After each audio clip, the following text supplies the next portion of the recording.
আসসালামু আলাইকুম। Hello guys, আপনারা দেখছেন আমিও পরিবারের সাথে সময় দিতে পারি না খুব একটা।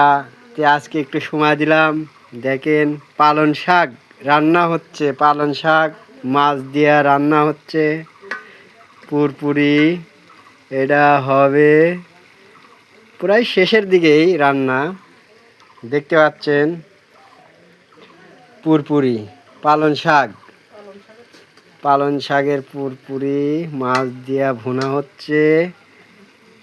আপনারা সবাই ভালো থাকবেন, সুস্থ থাকবেন, সবাই সবাইকে সবার প্রতি খেয়াল রাখবেন, সবাইকে সাপোর্ট দিবেন, আমিও আপনাদের সাপোর্ট দিব।